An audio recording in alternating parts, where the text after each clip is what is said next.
नमस्कार। हवाई ज्योग्राफी का चैप्टर नंबर 4 है हमारा। और क्लास 7th में ज्योग्राफी का जो चैप्टर नंबर 4 है इसका वीडियो नंबर 2 है। इससे पहले वाला जो वीडियो है उसमें हमने टॉपिक 1 एंड जो टॉपिक 2 है उसको कंप्लीट किया था। और ये जो वाला इस चैप्टर का जो सेकंड वाला वीडियो है हम इसमें टॉपिक नंबर 3 एंड 4 को कंप्लीट करेंगे। तो वीडियो स्टार्ट करने से पहले एक इन्फॉर्मेशन है, अपनी जो ज्योग्राफी की बुक है वो आपको साथ में रखनी है। साथ ही साथ में वीडियो को पॉज करके डिस्क्रिप्शन में जो डिटेल लिखी हुई है इसको पढ़ लेना है। तो देखो, जो लास्ट वीडियो में हमने स्टडी किया था उसको रिवीजन कर लेते हैं। सबसे पहले हमने जो एटमॉस्फेयर है, हवाई जो है हमारा वायुमंडल, उसमें जो गैसेज उसका कंपोजिशन देखा था। नाइट्रोजन 78% है, फिर ऑक्सीजन है। इसके बाद हमने जो इनके बारे में जाना, जैसे नाइट्रोजन प्लांट्स के लिए काफ़ी इंपॉर्टेंट है, ऑक्सीजन एनिमल्स जीने के लिए काफ़ी इंपॉर्टेंट है, कार्बन डाइऑक्साइड से प्लांट अपने लिए फूड बनाते हैं। फिर हमने ग्रीन हाउस गैस को जाना। कार्बन डाइऑक्साइड एक ग्रीन हाउस गैस है और इसी के कारण क्या हो रहा है, ग्लोबल वार्मिंग। ग्लोबल वार्मिंग क्या था, वो था जो अर्थ का जो टेम्परेचर है ना, एवरेज टेम्परेचर, उसमें जो बढ़ोतरी हो जाती है उसको क्या कहा जाता है, ग्लोबल वार्मिंग। इसके बाद हमने स्ट्रक्चर ऑफ द एटमॉस्फेयर को जाना था। तो जो एटमॉस्फेयर है हमारा वायुमंडल है उसमें 5 लेयर है। ट्रोपोस्फेयर सबसे नीचे, जिसमें वेदर एक्टिविटीज़ होती है। फिर इसके बाद स्ट्रेटोस्फेयर है जिसकी हाइट 13 किलोमीटर से 50 किलोमीटर है। इसी में जो हवाई जहाज़ होते हैं ना, जो आसमान में हमें नज़र आते हैं, वो इसी में उड़ते हैं। इसके अलावा ओजोन गैस भी इसी में होती है। फिर इसके बाद हमने मेसोस्फेयर के बारे में जाना। जो मेसोस्फेयर है उसको हिंदी में कहा जाता है मध्यमंडल। इसमें मेट्रोइड्स जो होते हैं ना, जो फॉलिंग स्टार है, वो बर्न होते हैं। थर्मोस्फेयर से ही जो रेडियो है, रेडियो का जो प्रसारण है ना, वो थर्मोस्फेयर के कारण ही पॉसिबल है। इसके बाद हमने एक्सोस्फेयर को जाना, जो कि लास्ट लेयर है किसकी, वायुमंडल की। इस वाले पार्ट में, जो कि पार्ट नंबर 2 है हमारे चैप्टर 4 का, इसमें हम वेदर एंड क्लाइमेट को स्टडी करेंगे। और साथ ही साथ में हम इस चैप्टर में जो टाइप्स ऑफ रेनफॉल है उसको भी स्टडी इस पार्ट में ही करेंगे। तो देखो, जो हमारा पहला टॉपिक होगा इस वीडियो का, वो होगा वेदर एंड क्लाइमेट्स। इससे पहले जितने भी टॉपिक कंप्लीट हुए ना, वो पार्ट 1 में किए गए हैं और उसका लिंक आपको डिस्क्रिप्शन बॉक्स में मिल जाएगा। तो देखो, वेदर क्या होता है, मौसम। जो मौसम होता है, हम कहते हैं कि नहीं आज तो मौसम काफ़ी गर्मी भरा है, कभी कहते हैं अरे आज तो मौसम में बारिश होने वाली है, कभी हम कहते हैं कि नहीं आज तो बहुत ठंड है। तो जो देखो, मौसम क्या होता है, वेदर क्या होता है, तो देखो, जब डे टू डे बेसिस पे या फिर हावर टू हावर बेसिस पे या फिर 15 दिन या 7 दिन में, जब जो एटमॉस्फेयर है हमारा, वायुमंडल जो है, उसमें जो बदलाव होते हैं, जो चेंजेस होते हैं, जो टेम्परेचर में चेंजेस होते हैं, या फिर रेनफॉल में जो चेंजेस होते हैं, या फिर मॉइस्चर में जो चेंजेस होते हैं, उनको वेदर कहा जाता है। वेदर जनरली क्या होता है, टाइम पीरियड के लिए होता है। जैसे एक दिन में हो सकता है, 1 घंटे में चेंज हो सकता है, या 15 दिन में भी चेंज हो जाता है, तो उसको मौसम कहा जाता है। लेकिन जो मौसम पूरे साल कैसा मौसम रहेगा, जैसे आप फील करते हैं, हम फील करते हैं कि जब नवंबर दिसंबर के महीने होते हैं तो जो नॉर्थ इंडिया है वहाँ पे विंटर होती है, ठीक। और जो जून और जुलाई के मई और जो जून के मंथ होते हैं, यहाँ पे पूरे भारत में काफ़ी हीट होती है, ठीक। और जो जुलाई से लेके जो सितंबर के जो मंथ होते हैं, इनमें काफ़ी ज़्यादा बारिश होती है। तो पूरे साल यही पैटर्न रहता है। तो देखो, जो 33 साल का जो एक पूरा पैटर्न होता है ना, 33 साल तक, 33 ईयर्स तक, जो एक एवरेज टेम्परेचर का, विंड की डायरेक्शन का, और जो मॉइस्चर होता है उसका जो एक एवरेज होता है ना, कई सारी वेदर जो कंडीशन होती है ना पूरे साल, तो 33 ईयर्स के लिए जो एक लंबे टाइम का जो एवरेज होता है ना, वेदर एवरेज, उसको कहा जाता है क्लाइमेट। तो वेदर जो है ना एक छोटा फिनोमिना है, जबकि क्लाइमेट क्या है, एक बिग फिनोमिना। तो क्लाइमेट में जो कई सारे वेदर्स का जो एक एवरेज होता है 33 ईयर्स के हिसाब से, है ना, तो उसको क्या कहा जाता है, क्लाइमेट। तो देखो, यहाँ पे ये गूगल जो वेदर है उसमें डिटेल दे रखी है, तो आप आपके मोबाइल में देख सकते हैं कि देखो, जैसे किसी जो 2 अक्टूबर के दिन का स्क्रीनशॉट लिया है मैंने मोबाइल से, तो इसमें देखो 2 अक्टूबर को कितना टेम्परेचर था, 33 डिग्री टेम्परेचर। इसके अलावा देखो, ह्यूमिडिटी थी 55%, यानी 55% जो एयर है ना उसमें नमी की मात्रा है, मॉइस्चर की मात्रा है ना। इसके अलावा ड्यू पॉइंट था 23 डिग्री सेल्सियस, जिसमें ड्यू पॉइंट वो होता है जिसमें जो जो वाटर मॉइस्चर है ना वो किस में बदल जाती है, बूंदों में, पानी की बूंदों में। इसके अलावा एयर प्रेशर था 1006 मिलीबार, ठीक। इसके अलावा जो विजिबिलिटी थी 16 किलोमीटर दूर तक देख सकते थे। और जो विंड की डायरेक्शन थी ना वो क्या थी इस दिन, फ्रॉम वेस्ट, पश्चिम से हवाएं चल रही थी। तो देखो जो वेदर जो बुलेटिन होते हैं या फिर जो न्यूज़पेपर में जो डेली वेदर के आते हैं, आप उसको देखोगे ना तो हर दिन डिफरेंट डिफरेंट टाइप का आपको वेदर दिखेगा। जैसे आज अगर टेम्परेचर 33 डिग्री सेल्सियस है ना, तो 4-5 दिन बाद में टेम्परेचर या तो बढ़ जाएगा या कम हो जाएगा, तो उसको हम क्या कहेंगे, वेदर, ठीक। और जो लंबे टाइम पीरियड में जो होता है उसको कहा जाता है क्लाइमेट। अब देखो जो क्लाइमेट होती है ना, क्लाइमेट के 4 कंपोनेंट होते हैं। जो क्लाइमेट होती है ना, वेदर और जो क्लाइमेट होती है, इसके 4 कंपोनेंट होते हैं। पहला जो कंपोनेंट है वो तो है टेम्परेचर, है ना। जो पहला कंपोनेंट है वो क्या है, टेम्परेचर यानी कि तापमान। सेकंड जो कंपोनेंट है वो एयर प्रेशर है, ठीक। थर्ड जो कंपोनेंट है वो है विंड, वो क्या है, विंड। और जो फोर्थ कंपोनेंट है ना वो है मॉइस्चर, ठीक। तो इनको एक एक कर करके हम स्टडी कर लेते हैं। तो जो पहला कंपोनेंट है वो है टेम्परेचर। तो देखो टेम्परेचर का मतलब क्या है, टेम्परेचर एक प्रकार से जो सन से, देखो हमारी अर्थ में एनर्जी का ओनली एंड वन सोर्स है, वो है सन। तो सन से जो जी हीट आती है ना उसी से हमारी अर्थ को एनर्जी मिलती है, और वो जो हीट होती है ना उससे जितना टेम्परेचर बनता है उसको ही हम टेम्परेचर कहेंगे, ठीक। जो हॉटनेस होती है ना जिसको हम किस में काउंट करते हैं, डिग्री में, किस में काउंट करते हैं, डिग्री में, तो उसको क्या कहा जाता है, उसको टेम्परेचर कहा जाता है। और देखो टेम्परेचर डे नाइट में भी चेंजेस होते रहते हैं। जैसे दिन में टेम्परेचर ज़्यादा होते हैं, रात को टेम्परेचर थोड़े कम होते हैं। इसके अलावा सीजन वाइज भी ये चेंज होते रहते हैं। जैसे विंटर में टेम्परेचर काफ़ी कम होते हैं और समर में टेम्परेचर काफ़ी ज़्यादा होते हैं। जबकि ऑटम और जो स्प्रिंग का जो टाइम होता है उस समय में जो टेम्परेचर है ना वो दिन और रात के बराबर होते हैं, ठीक।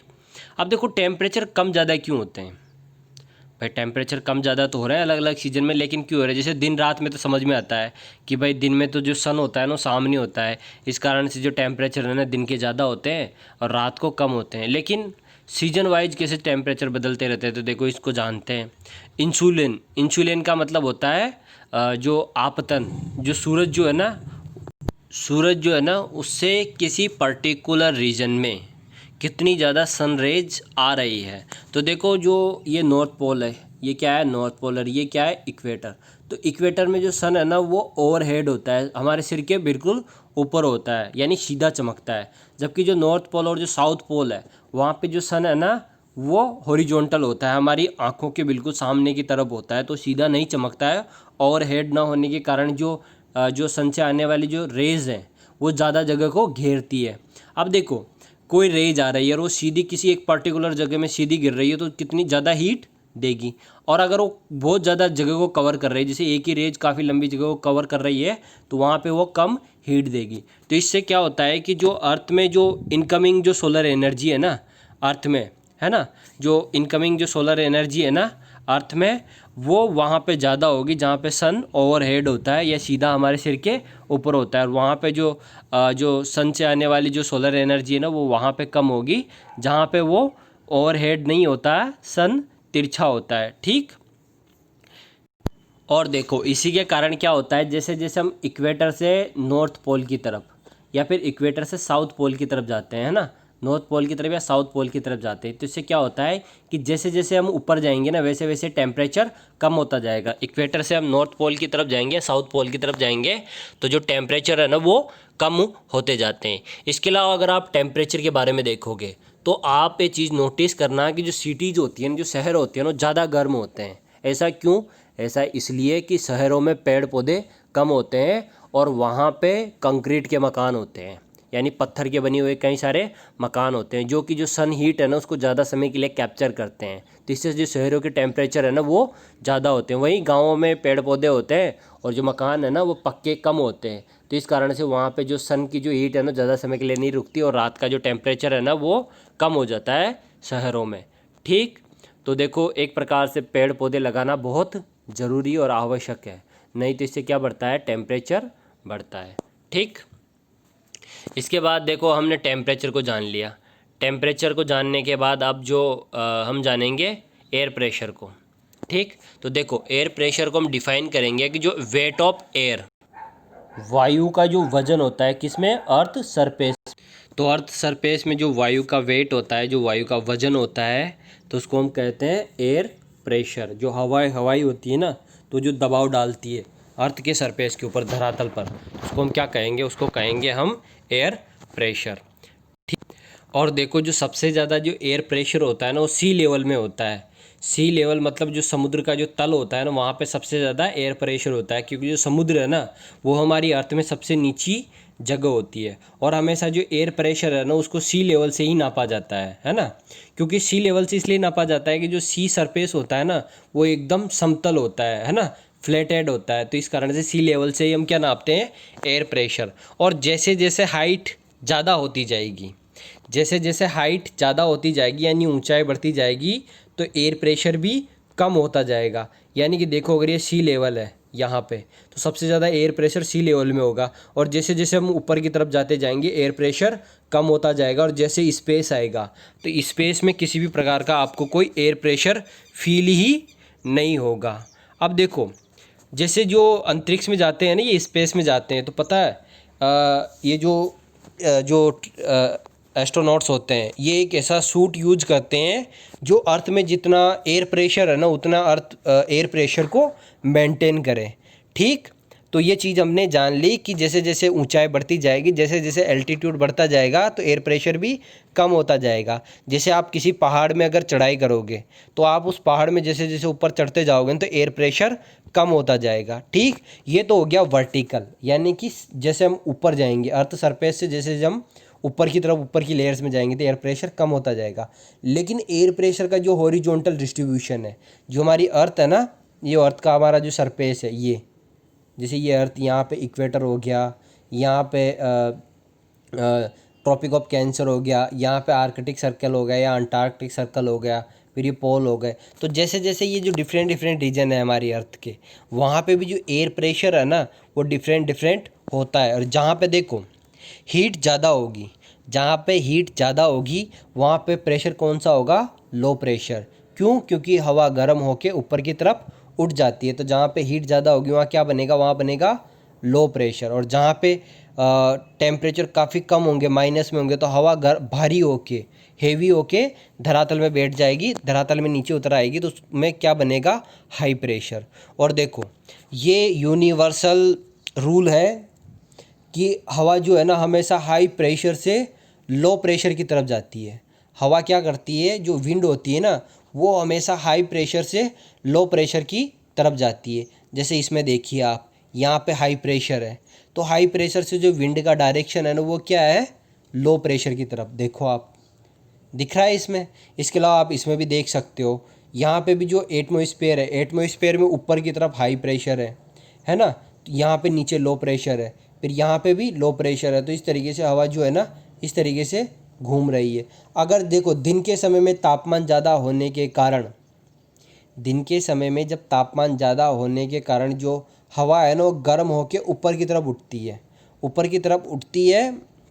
और जो उससे क्या होता है, टेम्परेचर, तो जब दिन के टेम्परेचर ज़्यादा होता है, तो हवा ऊपर की तरफ उठना स्टार्ट हो जाती है। और जब दिन का टेम्परेचर कम होता है, रात होती है, तो हवाएं नीचे की तरफ बैठना शुरू हो जाती है। अब देखो, जब हाई प्रेशर होगा, यानी कि इसमें लिखा हुआ है, जब हाई प्रेशर होगा एटमॉस्फेयर में, तो जो स्काई है ना, वो क्लियर हो जाएगा, वहाँ पे कोई भी बादल का फॉर्मेशन नहीं होगा। क्योंकि हाई प्रेशर में हवाएं क्या होती है, नीचे की तरफ आती है। कहाँ पे आती है, धरातल में, सरफेस में। तो आसमान एकदम क्लियर हो जाएगा और आपको सूरज दिखने लग जाएगा, रात में सितारे दिखने लग जाएंगे।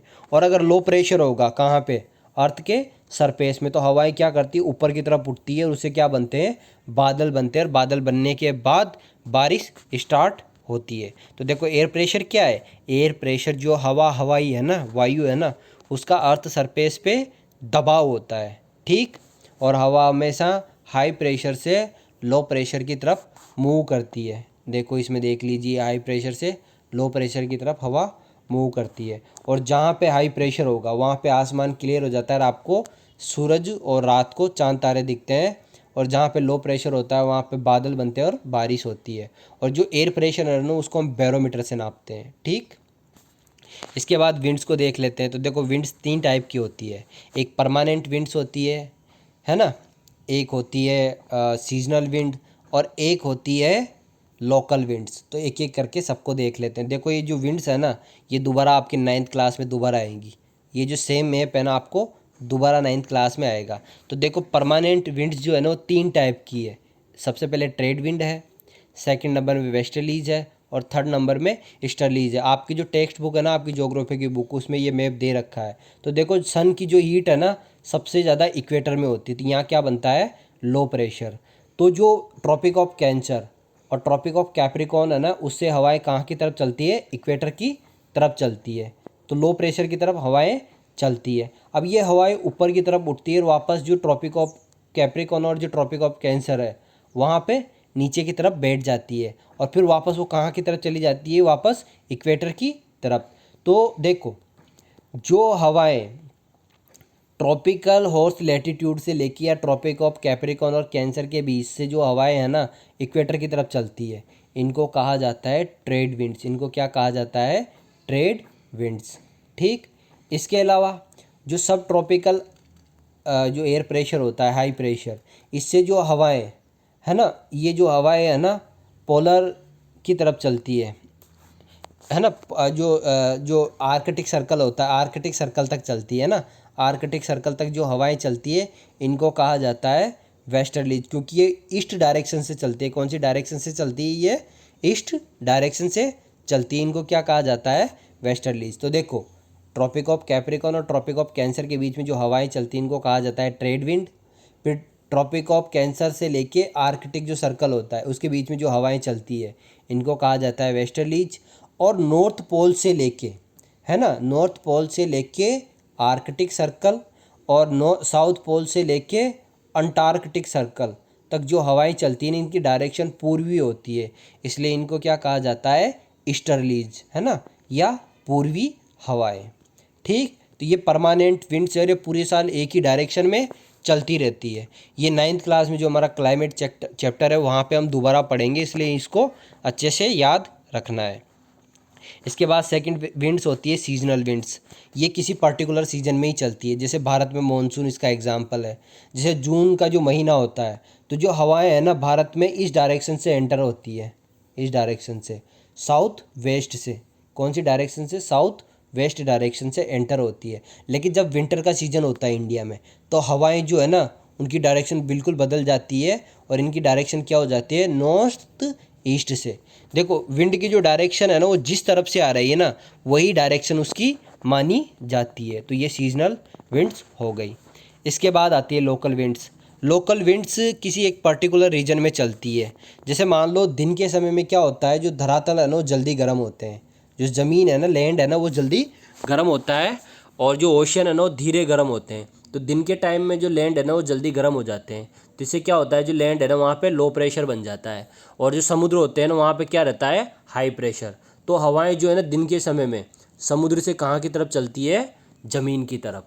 तो इसको कहा जाता है सी ब्रीज। देखो विंड जिस डायरेक्शन से आ रही है ना, जिस तरफ से आ रही है ना, वही उसकी डायरेक्शन मानी जाती है।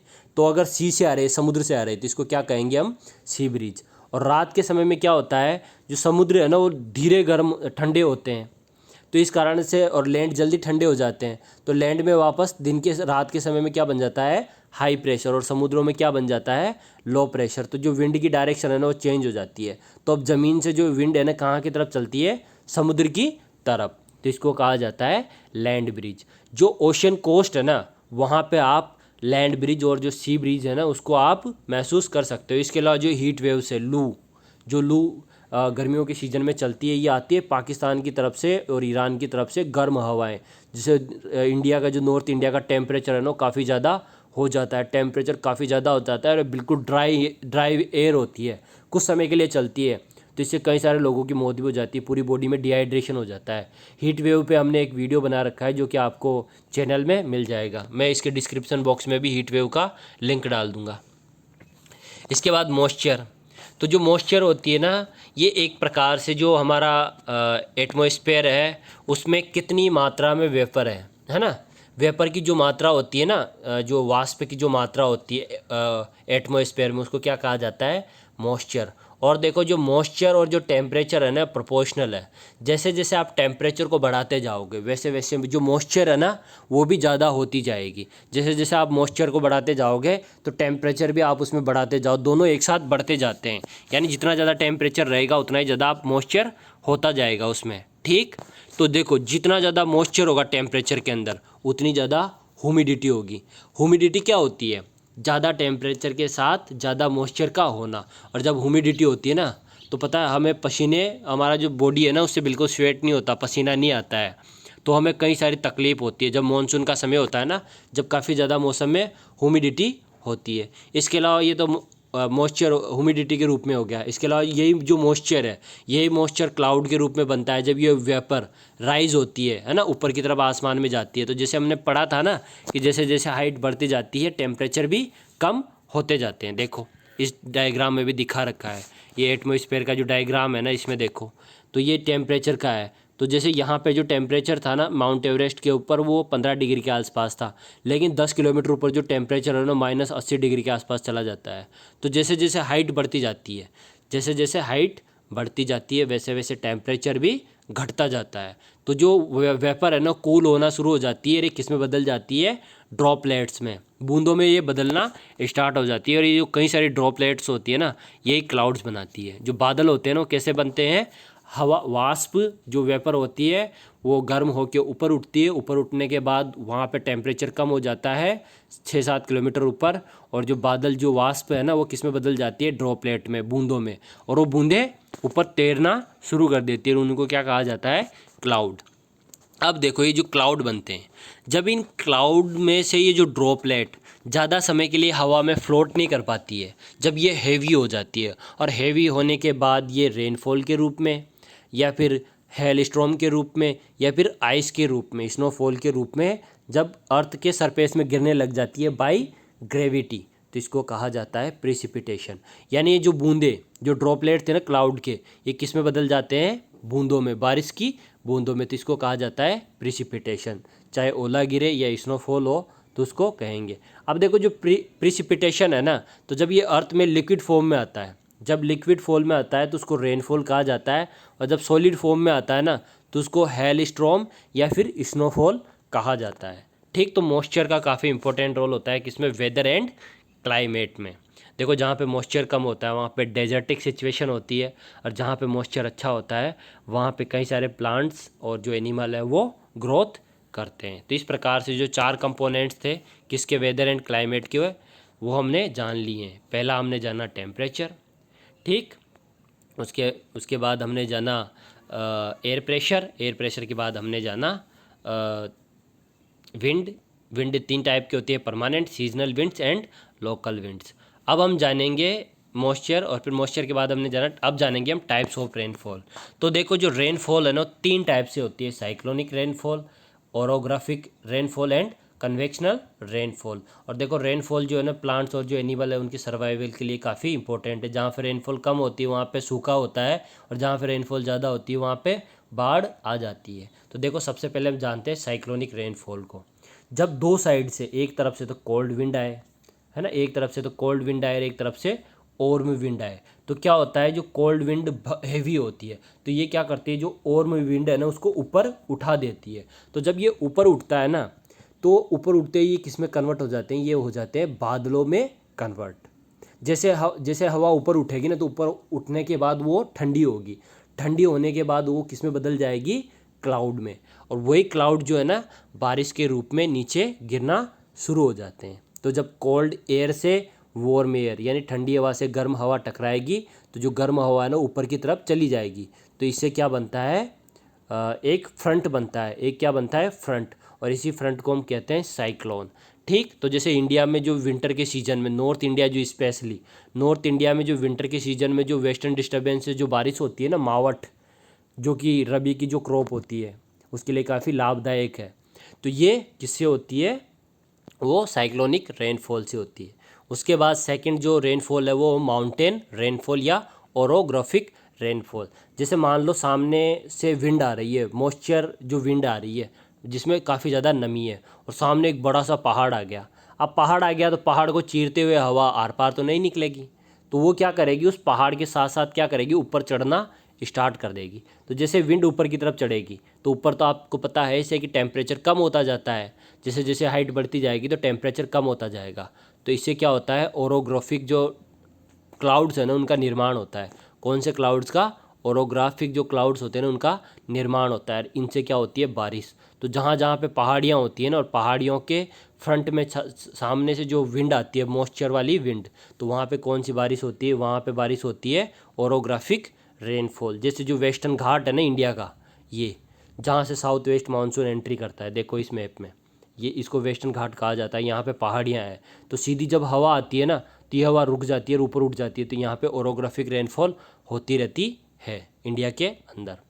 अब जो लास्ट रेनफॉल है वो है कन्वेक्शनल रेनफॉल। जैसा कि हमने इससे पहले पढ़ा है कि जब हवा गर्म होती है तो गर्म होकर वो हल्की होती है, उसके मॉलिक्यूल दूर दूर होते हैं और हवा ऊपर की तरफ उठना स्टार्ट हो जाती है। और जब हवा ऊपर उठती है तो उसमें जो मॉइस्चर होता है वो किस में कन्वर्ट हो जाता है, वो बादलों में कन्वर्ट हो जाता है और फिर वो बारिश में स्टार्ट हो जाता है। तो देखो जो इक्वेटर रीजन है, अर्थ का जो पूरा इक्वेटर रीजन है ना, यहाँ पे दिन के समय में काफ़ी ज़्यादा टेम्परेचर हो जाते हैं 2 बजे तक, 1 बजे तक।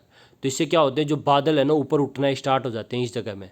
तो इस जगह में बादल स्टार्ट होते हैं और 1:30 बजे दोपहर के 1:30 का जो टाइम पीरियड होता है 2 बजे या 1:30 बजे तक जो बारिश है ना वो इक्वेटल रीजन में काफ़ी तेज़ बारिश स्टार्ट हो जाती है। तो उसको कहा जाता है कन्वेक्शनल रेनफॉल। जहाँ पर टेम्परेचर ज़्यादा होते हैं वहाँ पे ये रेनफॉल होती है, कन्वेक्शनल रेनफॉल। तो इस तरीके से जो हमारा जो चैप्टर नंबर 4 था, हवा, हवाई, एयर, एटमॉस्फेयर, उसको हमने कंप्लीट कर लिया है। एक बार इसका जो फाइनल रिवीजन है वो कर लेते हैं। तो देखो इस चैप्टर में जो हमारा सबसे पहले हमने एटमॉस्फेयर के कंपोजिशन को जाना। तो नाइट्रोजन सबसे ज़्यादा, ऑक्सीजन सेकंड नंबर में है। इसके बाद हमने नाइट्रोजन का जो बेनिफिट है ना वो किसके लिए ज़रूरी है, प्लांट्स के लिए, क्योंकि प्लांट्स अपने ग्रोथ किससे करते हैं, नाइट्रेट से।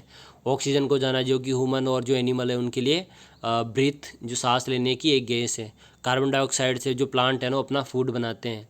इसके बाद हमने जाना ग्रीन हाउस। ग्लोबल वार्मिंग क्या है, अर्थ का जो टेम्परेचर बढ़ रहा है जिससे जो मेल्टिंग आइस जो है ना मेल्ट हो रही है, ठीक। तो जो ग्रीन हाउस गैसेज के कारण ग्लोबल वार्मिंग हो रही है। ग्रीन हाउस गैसेज कौन सी है, कार्बन डाइऑक्साइड, ठीक। इसके बाद हमने स्ट्रक्चर ऑफ द एटमॉस्फेयर जाना। तो सबसे पहले जो लेयर थी वो ट्रोपोस्फेयर है जिसमें सारी वेदर एक्टिविटीज़ होती है। फिर इसके बाद स्ट्रेटोस्फेयर है जिसमें एरोप्लेन उड़ते हैं और ओजोन गैस भी इसी में है। इसके बाद हमने मेसोस्फेयर को जाना। मेसोस्फेयर में ही जो मेट्रोइड्स हैं ना वो बर्न होते हैं, जो फॉलिंग स्टार है ना वो यहीं दिखते हैं।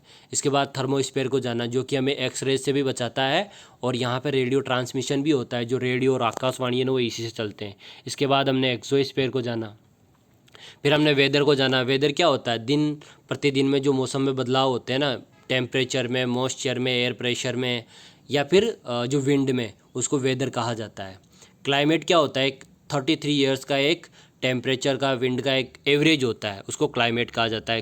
क्लाइमेट लॉन्ग टर्म के लिए काउंट होती है। इसके बाद टेम्परेचर को हमने जाना। तो टेम्परेचर देखो जो इक्वेटर रीजन है वहाँ पे ज़्यादा होता है और जो पोल रीजन है अर्थ के वहाँ पे कम होता है। साथ ही साथ में जैसे जैसे हाइट बढ़ती जाती है, यानी सी लेवल से जैसे जैसे हम ऊपर की तरफ जाएंगे तो टेम्परेचर कम होता जाता है। इसके बाद हमने एयर प्रेशर को जाना। तो सरफेस में जो हवा का जो दबाव होता है, हवा हवाई का जो दबाव होता है उसको हम क्या कहेंगे, एयर प्रेशर। हवा हमेशा एयर प्रेशर से लो प्रेशर, हाई प्रेशर से लो प्रेशर की तरफ चलती है और बैरोमीटर से एयर प्रेशर को नापा जाता है। इसके बाद हमने विंड्स को जाना। तो विंड्स 3 टाइप की है। सबसे पहले परमानेंट विंड है, फिर सीजनल विंड्स है और लास्ट में लोकल विंड है। परमानेंट जो विंड है वो पूरे साल एक ही डायरेक्शन में चलती रहती है। तो 3 टाइप की परमानेंट विंड है, ट्रेड विंड, वेस्टर्लीज और ईस्टर्लीज। इसके बाद हमने सीजनल विंड्स को जाना, जैसे मॉनसून क्या है, सीजनल विंड्स। इसके अलावा जो लोकल विंड्स में हमने जाना लैंड ब्रिज, जो कि समुद्र से कहाँ की तरफ चलती है, लैंड ब्रिज रात के समय में ज़मीन से समुद्र की तरफ, और जो सी ब्रिज है वो दिन के समय में समुद्र से ज़मीन की तरफ चलती है। इसके अलावा हमने हीट वेव और लू के बारे में भी जाना। इसके बाद हमने मॉइस्चर के बारे में जाना। तो मॉइस्चर का काफ़ी इंपॉर्टेंट रोल होता है। मॉइस्चर से ही सारे बादल बनते हैं, मॉइस्चर से ही बारिश होती है, मॉइस्चर से स्नोफॉल होती है, मॉइस्चर के कारण ही जो हेल स्टॉर्म होता है यानी ओले गिरते हैं, ठीक। इसके बाद हमने टाइप्स ऑफ रेनफॉल जाने। तो सबसे पहले हमने साइक्लोनिक रेनफॉल को समझा। जो चक्रवातीय वर्षा होती है, इसमें क्या होता है, जब कोल्ड एयर वार्म एयर को अप कर देती है, अपलिफ्ट कर देती है, तो उससे बादल बनते हैं। हवा ऊपर की तरफ जाएगी ना तो हमेशा बादल बनेंगे। हवा जब भी ऊपर की तरफ जाएगी ना आसमान में तो उससे बादल बनेंगे। तो जब हवा ऊपर की तरफ उठती है तो वहाँ पे बादल बनते हैं और बारिश स्टार्ट हो जाती है। दूसरा हमने जाना ओरोग्राफी, क्या, माउंटेन रेन। तो जो माउंटेन्स है, पहाड़ है, उनसे जब हवा टकराती है तो ऊपर की तरफ उठ जाती है और उससे बादल बन जाते हैं और बारिश स्टार्ट हो जाती है। इसके बाद हमने कन्वेक्शनल रेनफॉल को जाना, जिसको हिंदी में कहा जाता है सहवन। दिन के समय में टेम्परेचर ज़्यादा होने के कारण हवा हल्की होती है, हल्के होने के कारण वो ऊपर की तरफ उठती है और जैसे ऊपर उठती है तो उससे क्या बनते हैं, क्लाउड, बादल बनते हैं और बारिश स्टार्ट हो जाती है, जो कि इक्वेटेरियल नून रेनफॉल भी इसको कहा जाता है। तो इस प्रकार से जो हमारा चैप्टर नंबर 4 7th क्लास में ज्योग्राफी का हवाई या जो एयर था वो कंप्लीट हो चुका है। इस वीडियो को देखने के लिए आप सभी का बहुत बहुत धन्यवाद। Thank you very much.